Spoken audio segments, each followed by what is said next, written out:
Oi, pessoal, tudo bem? Vamos lá, vamos dar sequência então nos nossos estudos, nas nossas discussões. E o tema de hoje é um tema que acho que a grande maioria não gosta, né? Quando tem letrinha muito pequenininha, muita folha e muita coisa escrita com uma linguagem que às vezes não é fácil de entender, isso se chama a frase típica, né? Se com tanta lei acontece tanta coisa errada, que dirá sem ela? Então elas estão aí pra gente seguir mesmo. E se a gente for lembrar aí do curso, tem algumas legislações que são essenciais para quem for seguir na área da farmácia, né?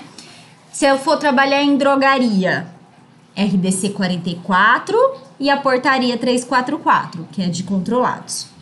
Vou pro SUS, Lei 8080. E na farmácia de manipulação tem também? Tem também, que é o tema da aula de hoje, RDC 67. Só para fazer um paralelo, a RDC 67 está para a RDC 44 em drogarias. Até a estrutura dela é muito parecida. O que vai diferenciar? Que na drogaria a gente não tem a manipulação, né? E a RDC 67, como é para a farmácia de manipulação, a gente vai ter alguns tópicos a mais, justamente porque ali eu tô trabalhando com matéria-prima, com frasco, é diferente, com frascos, né? É diferente da drogaria, que a gente trabalha com produto pronto, né? Então, daí vão ter alguns tópicos diferentes dentro da RDC 67. Porém, é a mesma estrutura da RDC 44. Bom, a segurança no laboratório começa antes de entrar no laboratório. Por isso, a gente tem algumas regras, a gente tem leis, a gente tem normas regulamentadoras, né, que são as NRs, e tudo isso junto com outras regras que a gente já viu, né, foi inclusive o comecinho das discussões de biossegurança, foram os POPs. POP para higienização das mãos, POP para higienização das bancadas, POP de paramentação e desparamentação, quem são os EPIs, os EPCs, as regras gerais que são as BPFs ou BPSs, boas práticas de segurança ou boas práticas de fabricação, ou BPMs, boas práticas de manipulação. E agora a gente vai ver mais uma regra, que são as leis, né? Em especial a RDC 67. E aí, pra gente sempre pensar, primeiro, biossegurança do produto, segundo, biossegurança do manipulador e terceiro, biossegurança do meio ambiente. Bora? Vamos lá, gente. A RDC 67, ela é de 2007 e o nome dela dispõe sobre boas práticas de manipulação de preparações magistrais e oficinais de uso humano em farmácias.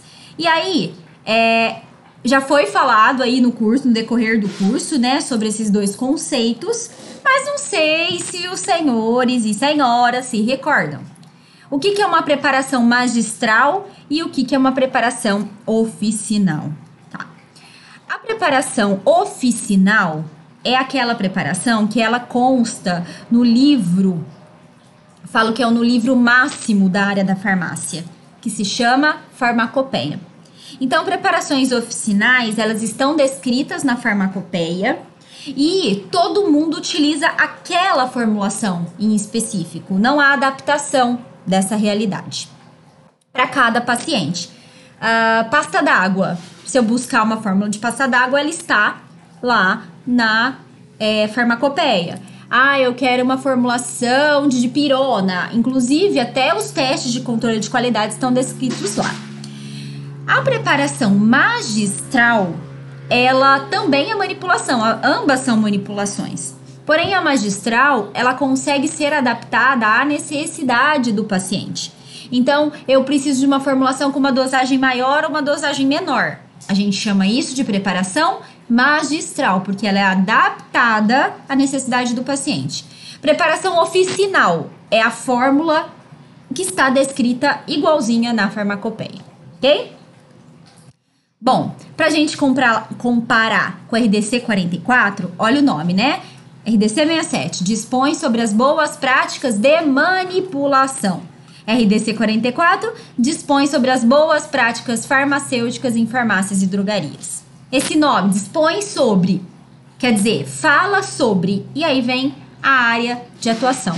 Toda RDC começa dessa forma, dispõe sobre as boas práticas, dispõe sobre educação, é sempre assim. Bom, e aí, quais são os grupos, né? Essa imagem aí, ela é tirada da legislação, tá? Quais são os grupos de atividades que uma farmácia de manipulação, ela pode fazer pela lei? Então, nós temos 6 grupos de manipulação. Grupo 1, manipulação de medicamentos a partir de insumos, inclusive de origem vegetal. Aí, entram os fitoterápicos, né? Origem vegetal. Grupo 2, manipulação de substâncias de baixo índice terapêutico. Esse grupo 2, eles são grupos de medicamentos bem específicos e uma dose muito baixa dele pode causar intoxicação. Então, é um grupo que a gente tem que ficar de muito olho em cima, porque tem que ser extremamente rigorosa a produção para não ter erro de forma alguma. Manipulação de antibióticos, hormônios, citostáticos, substâncias de sujeito a controle especial, que são os controlados.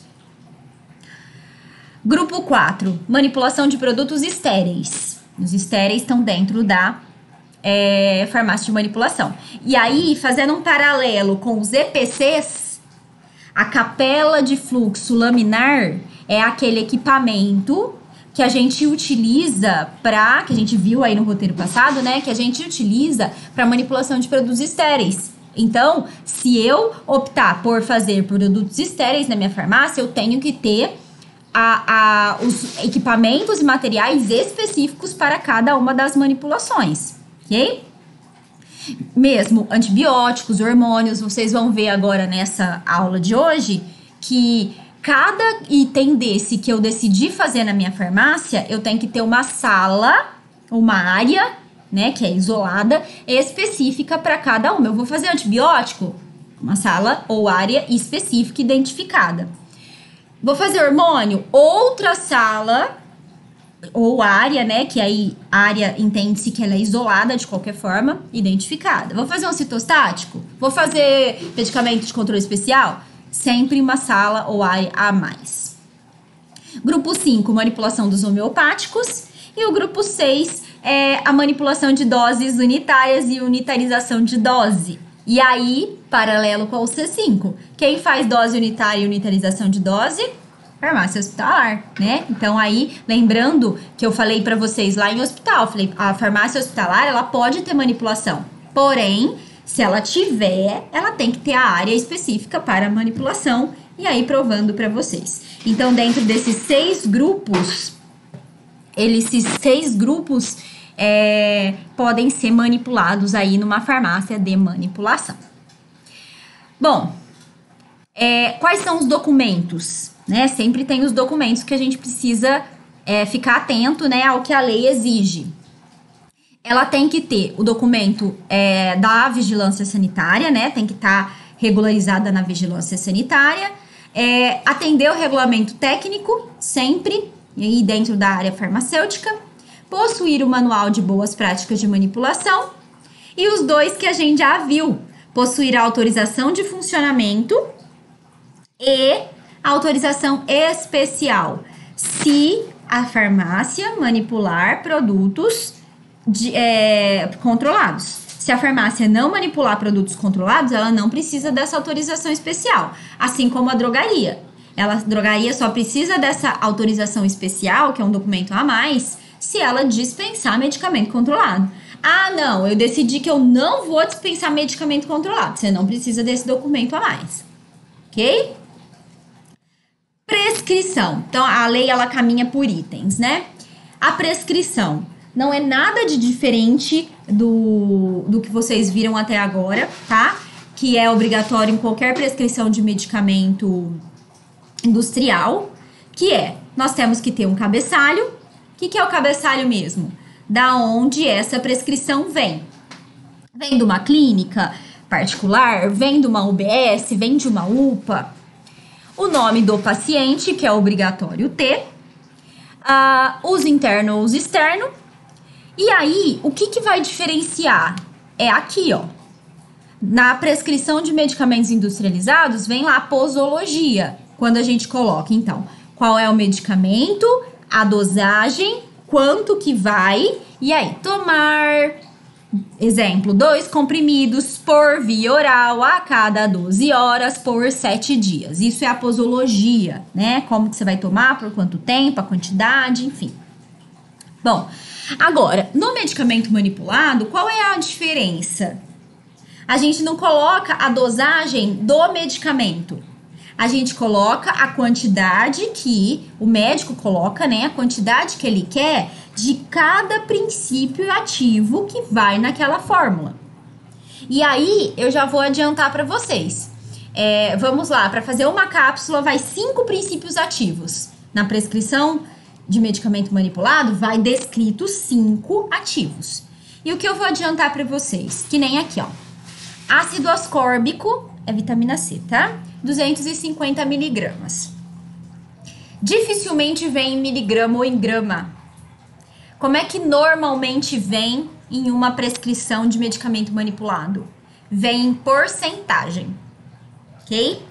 E aí vai entrar os nossos lindos, maravilhosos e amados por vocês cálculos farmacêuticos. Regra de 3 básica. Eu sempre falei, regra de 3 e porcentagem te resolve 80% do teu problema dentro de drogarias e farmácias de manipulação. Você tem que saber isso de trás para frente. E como é que eu faria? Vou dar um exemplo.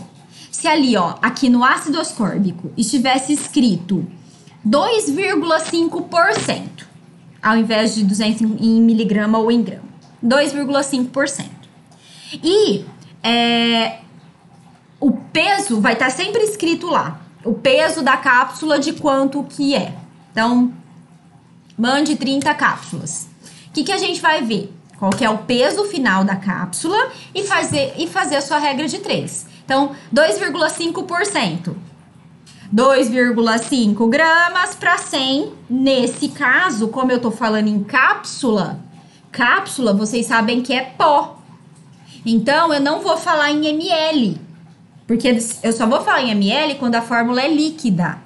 Essa questão eu vou discutir com vocês na aula de cálculo específica. Agora, vocês sabem desde sempre. Porcento é por 100. É um tanto em 100, ok? E desde sempre a gente aprendeu lá, 3%. 3 gramas para 100 ml. Mas por que a gente colocava que é 100 ml? Porque toda vez que tinha uma questão dessa, era xarope, era gotas, é líquido.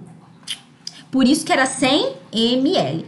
Agora, nesse caso, se é 2,5% de um pó, eu tô falando isso faz muito tempo. Pó, eu vou ver na balança. E na balança eu vejo grama ou miligrama, eu vejo massa. Aí seria, então, 2,5% para 100 gramas. Ah, quantas gramas no final? X. Aí eu vou saber quanto que eu peso de ácido ascórbico. Claro que aqui eu dei uma resumida geral, a gente vai ter uma aula, as aulas específicas para isso, ok? De resto, posologia é igual, o nome do médico, CRM, não precisa ter o carimbo, desde que o nome do médico e especialidade estejam descritas, lembram disso? O resto é tudo igual. A única diferença em prescrição manipulada é que ao invés de vir lá de pirona 500 miligramas, vai vir quanto que ele quer dentro daquela fórmula, dentro daquela cápsula, dentro daquele xarope. E geralmente esse quanto vem em porcentagem, tá? E aí nas aulas a gente vai ver várias prescrições, ordem de manipulação, que eu falei semana passada com vocês. Não, nessa semana eu falo de ordem de manipulação. E aí a gente vai discutir isso aqui em específico. Bom, um detalhe, pessoal, é proibido, isso está na lei, tá? Os prescritores, ou seja, os médicos, eles são impedidos, é proibido que os médicos prescrevam por símbolo, código ou nome fantasia. Por quê? Eu tenho que colocar lá na minha prescrição o nome do princípio ativo, exatamente. Porque aí qualquer farmácia que eu entrar para fazer isso, A farmácia sabe qual que é o princípio ativo. Agora, o médico escreveu assim, colocou na prescrição princípio ativo X, X2. O que é X2? É um código. Aí ele entra numa farmácia, ele olha a farmácia, mas eu não sei o que é X2. Aí vai na outra farmácia, não sei o que é X2. Aí ele vai numa farmácia assim, X2. O que ele fez com você? Ele te direcionou na farmácia que ele queria.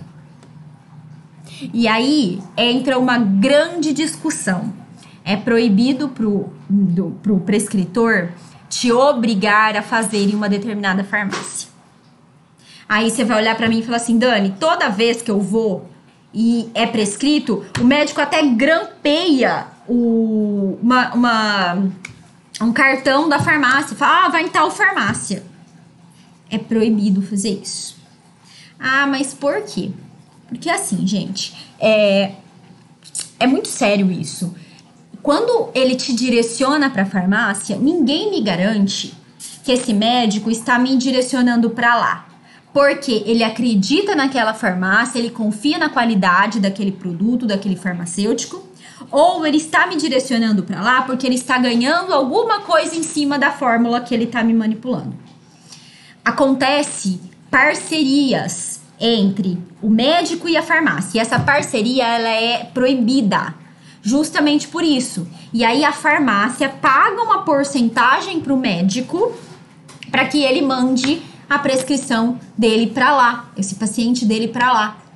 Aí ganham os dois, porque ganha o médico, porque a farmácia paga ele, e a farmácia porque tem mais cliente. Só que isso é uma prática proibida e visada essa proibição na lei.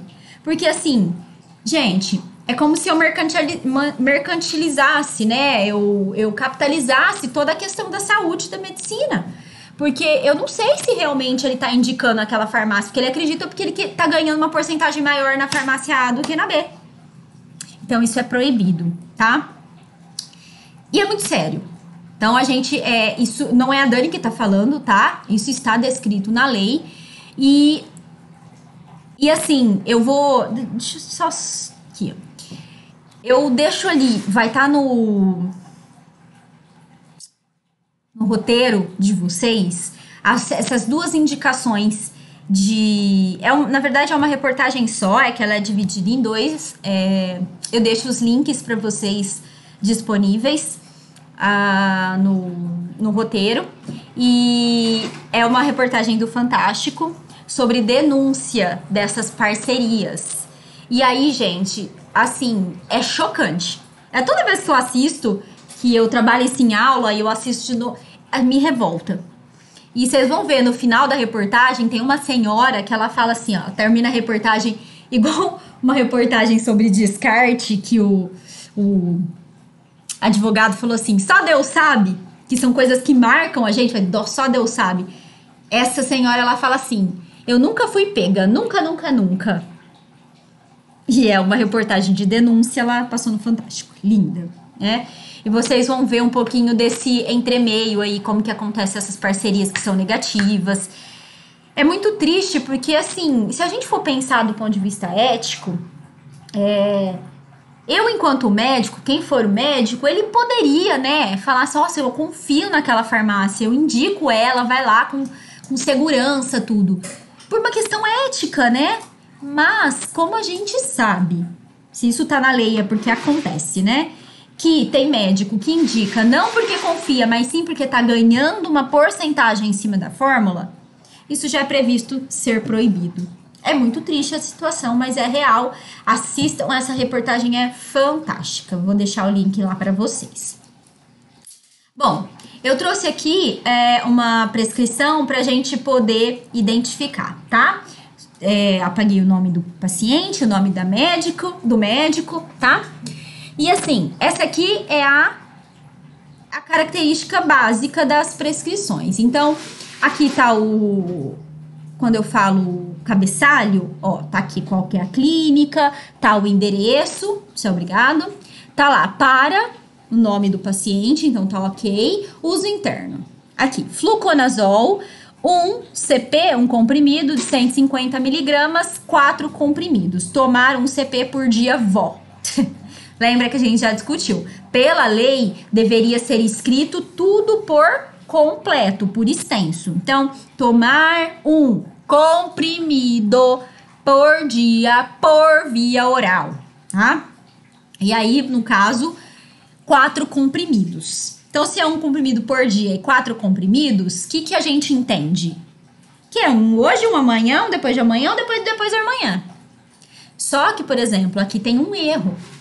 O fluconazol é um medicamento que é um antimicótico, né? Ele é para cândida, é uma infecção por um fungo. E ele tem que ser administrado por via oral, só que dose única semanal. Ok?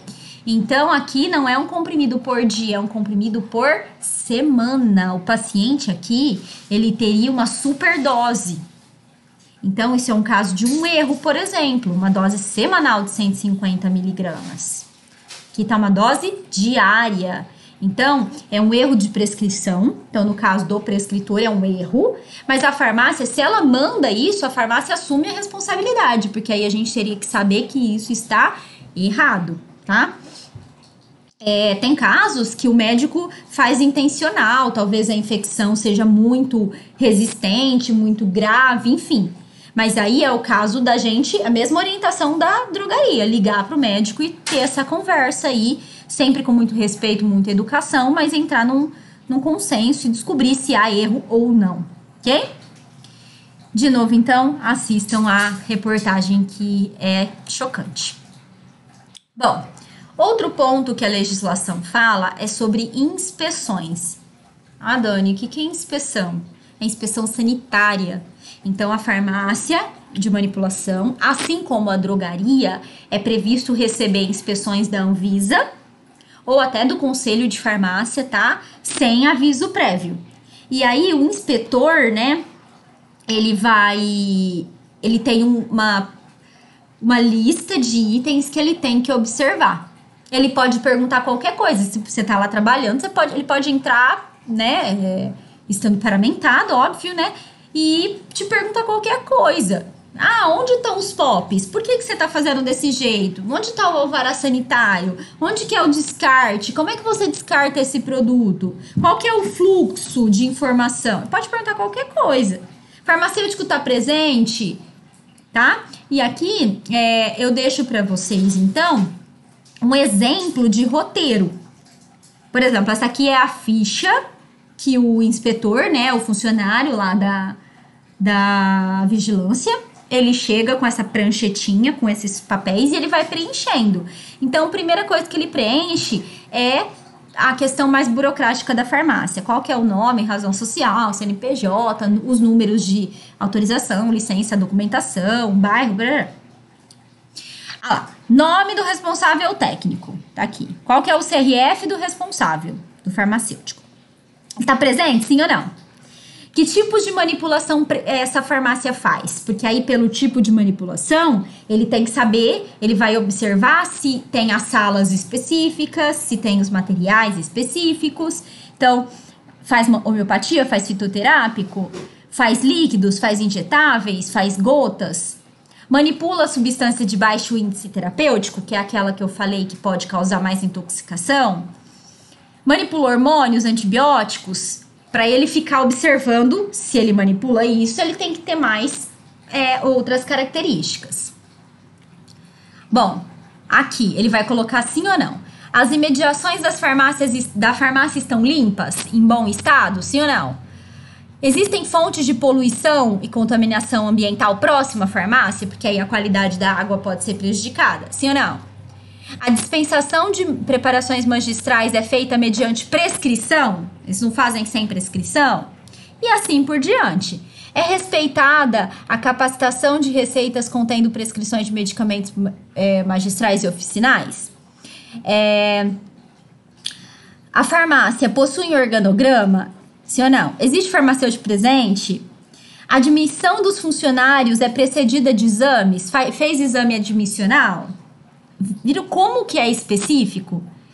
E assim, ó, essa aqui é linda. Na hipótese de necessidade de pessoas estranhas terem acesso à área de manipulação, existe procedimento descrito? Porque assim, em área de manipulação não pode entrar sem paramentação. Então, gente, é até uma coisa que eu dou uma dica aí. Ah, é uma pessoa, ele é funcionário da Anvisa. Você viu lá o crachá dele e tudo. E ele quer entrar no seu no laboratório da farmácia e tem gente manipulando. Aí, você não pede pra ele se paramentar. Ele já tá te observando. Porque não pode entrar sem paramentação. Aí você fala pra ele assim, então coloca, né, a paramentação específica. Fala, não, eu não vou colocar. Então você não vai entrar. Tem procedimento. E ele tá observando. Inclusive, eu já vi inspetores fazerem isso de propósito. Só pra ver se o farmacêutico tem a posição firme de fazer o que é correto. Então, aí coloco pra vocês, realmente é um exemplo de roteiro, tá? De inspeção, que deve ser seguido sempre que... É claro que seu modelo, né? Tem outras perguntas, outros tipos de pergunta, mas só pra vocês verem mais ou menos como que é. Ok? Bom, como que é a infraestrutura? As salas, tá? Então, a farmácia, ela tem que ter, no mínimo, sala ou área para uma área administrativa, né? Aquela parte burocrática, compra, fornecedor, qualificação, enfim. Uma área ou sala de armazenamento dos produtos em ordem alfabética, organizada. Área para atender as pessoas, né? O balcão, que é a área da dispensação. Um depósito de material de limpeza que tem que ser separado dos materiais. Imagina lá o nosso laboratório. O produto de limpeza é separado dos produtos químicos de manipulação. Uma área ou sala para controle de qualidade. Uma área ou sala só para pesagem. E as salas de manipulação, que aí podem ser várias. No mínimo, 2 salas de manipulação. Uma para semissólidos e líquidos e uma só para sólidos, separado. A sala de paramentação, então tem uma antessala para se paramentar, fazer a higienização das mãos e já entra no laboratório já paramentado e já higienizado. Um vestiário, que é para deixar o material, né, do funcionário com armário. Uma área para lavagem de utensílios, é a higienização das vidrarias e os sanitários, ok? Só para comparar com a RDC 44, que é drogaria, eu deixei até a mesma cor, ó. Na manipulação, igual na drogaria, sala administrativa. Sala de armazenamento, igual, tem que ter nos dois. Área de dispensação, tem que ter nos dois. Material de limpeza, separado, tem que ter nos dois. Na RDC 44 fala, inclusive, de recebimento. Aqui na manipulação também, porque a gente recebe os produtos, né? Só que, ó, toda essa parte em preto não tem na drogaria. Por quê? Por quê? Não tem na drogaria, por quê? Porque essa parte é justamente para produtos químicos, né? Para manipulação, que na drogaria não tem, ok? Então, aqui a gente vai ver algumas fotos. Aqui é um exemplo de área física para manipulação. De área de administrativa para manipulação. E se a gente não organizar, vai ficar igual o quarto de vocês. A sala ou área de armazenamento. Então, armazenamento por ordem alfabética, com organização, limpeza, temperatura controlada. E se eu manipular produtos controlados, mesma coisa, armário fechado com chave de posse do farmacêutico, né? Produtos inflamáveis, tem que estar produtos inflamáveis ou cáusticos, por exemplo, sodas, explosivos, tem que estar uma sala separada. Aqui, ordem alfabética. Muito rudimentar esse aqui, eu coloco para discutir, porque essas etiquetas são muito rudimentares, são muito antigas. A organização, inclusive das embalagens, olha. E aqui é para economia de espaço. Aqui é a sala do controle de qualidade, separado, ó, são equipamentos de controle de qualidade.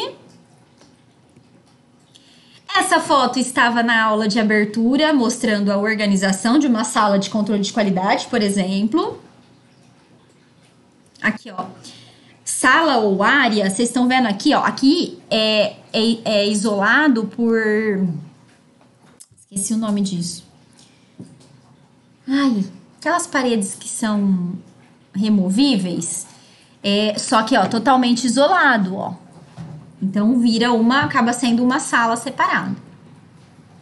Olha essa aqui eu acho linda, essa farmácia.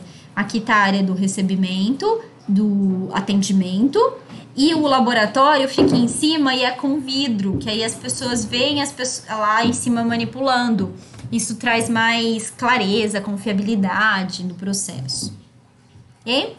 Uma sala para armazenamento também de matérias-primas, ela tem que ter o sistema de exaustão. Lembra dos exaustores? Para sugar, inclusive na área da pesagem, olha lá os exaustores, tá? Tá vendo aqui que é uma pedra diferente? Isso aqui, gente, é muito legal. Porque vocês vão ver quando vocês começarem a fazer pesagem, as primeiras aulas de pesagem, que a gente não pode bater na bancada, assim na bancada que tem balança, porque a gente descalibra a balança. A gente não pode bater, depois vocês vão aprender a fazer batida para fazer peso padrão, densidade, aí faz a batida das vidrarias do lado da balança. Não pode, a gente descalibra, você tem que ir para a bancada que não tenha nada de balança.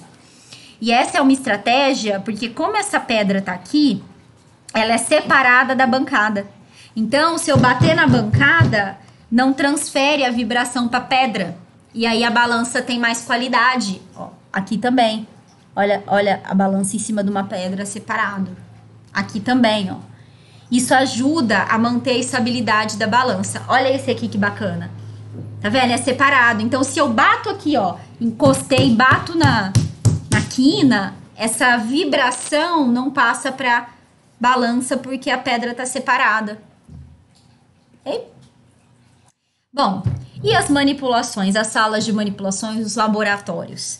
Elas têm que ter as dimensões, né, corretas, e a gente, no mínimo, 2 salas. Sólidos, que são as cápsulas, e os semissólidos e líquidos separado. No mínimo 2 salas. Ah, mas eu vou manipular hormônios. Então, é uma sala a mais. Eu vou manipular antibióticos. É uma sala a mais.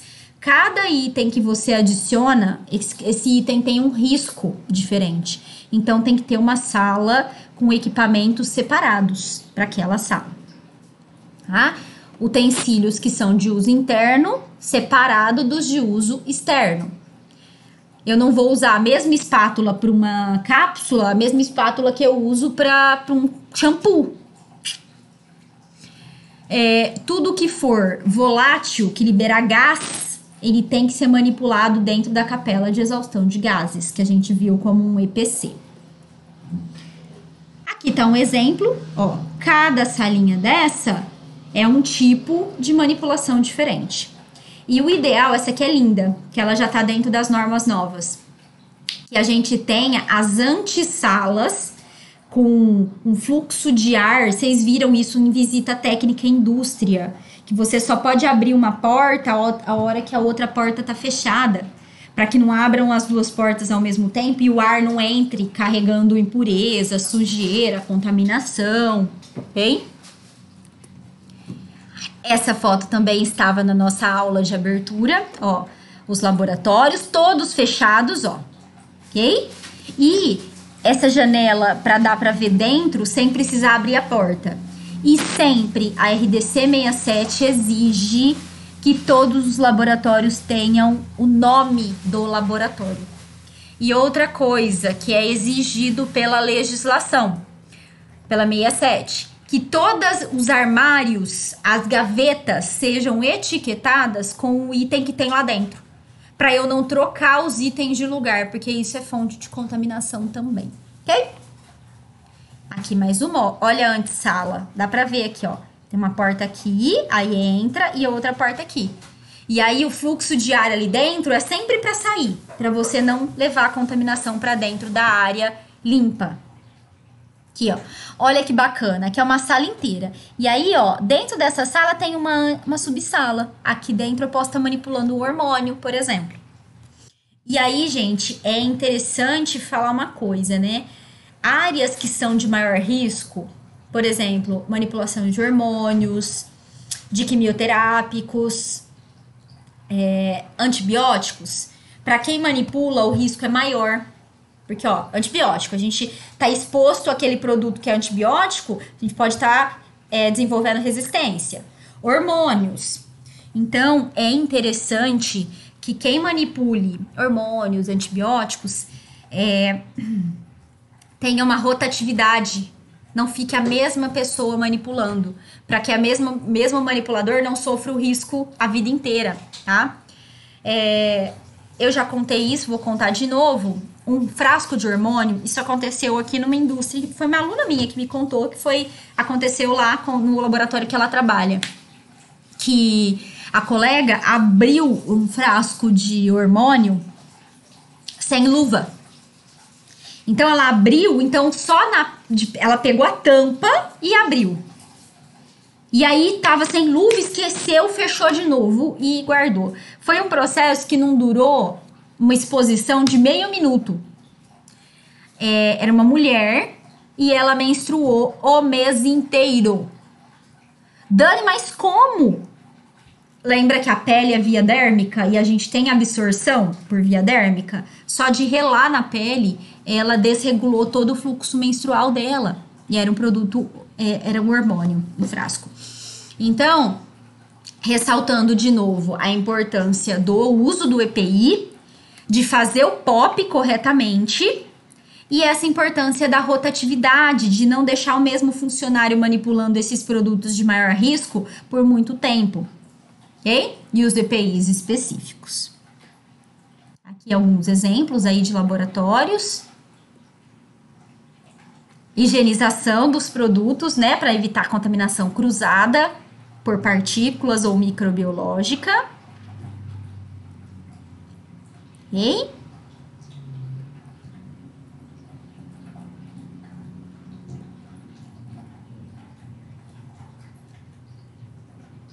Aqui um exemplo de manipulação de homeopatia.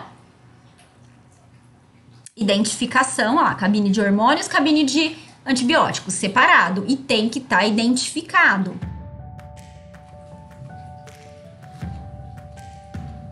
Olha a pressão. Vocês viram aqui, ó, que tem... Aqui, ó. Isso aqui é para controlar a pressão. O fluxo de ar, a pressão do fluxo de ar, para que o ar não entre no laboratório, ele saia do laboratório.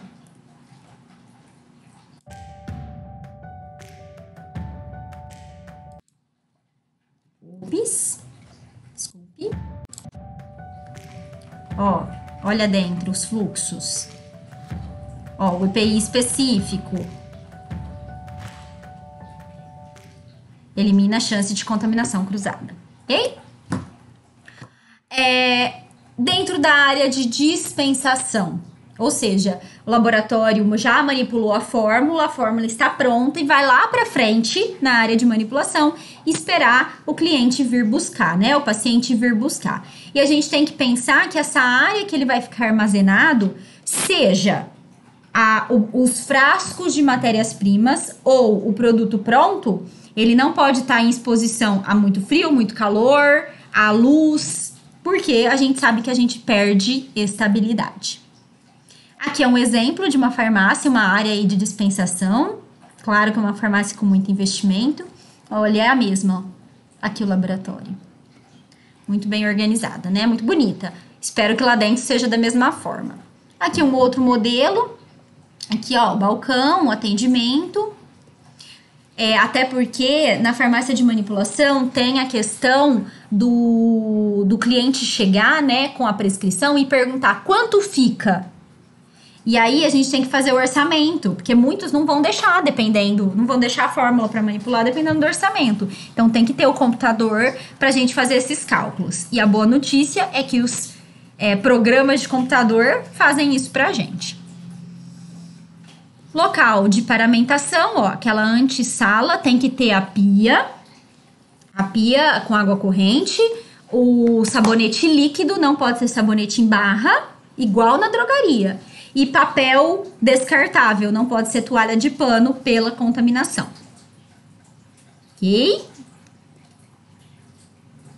Lembrando que os EPIs são adequados ao risco. E aí o local para higienização das vidrarias. Pensando em contaminação cruzada, lembra? Por isso que a gente viu o POP de higienização de vidrarias.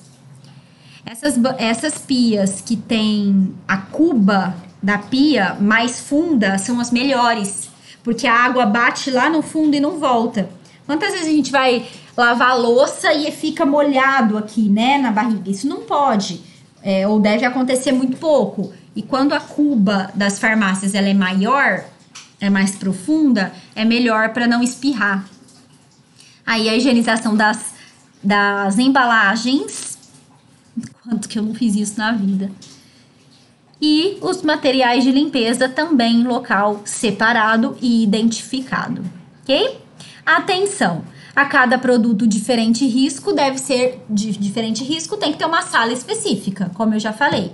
No mínimo 2, para sólidos, para semissólidos e líquidos. Porém, manipulo hormônio, mais uma sala. Manipulo citostático, mais uma sala. Manipulo fitoterapia, mais uma sala. Homeopatia, mais uma sala, ok? É isso. É claro que essa legislação ela é muito extensa. Seria legal, dou a dica aí para quem vai seguir na área mesmo. Salva, põe lá no Google RDC 67, PDF, baixa, deixa na sua pasta salva. Não é necessário imprimir isso, né? Mas é sempre bom a gente ter os arquivos. Vai deixando salvo lá na sua pasta de arquivos. Beleza? Eu trouxe apenas os itens de maior risco, né? Os itens para maior discussão, mas ela tem vários outros pontos também a serem analisados. É isso, gente. Essa é a nossa grande lei RDC 67 para farmácias de manipulação. Obrigada e até o próximo.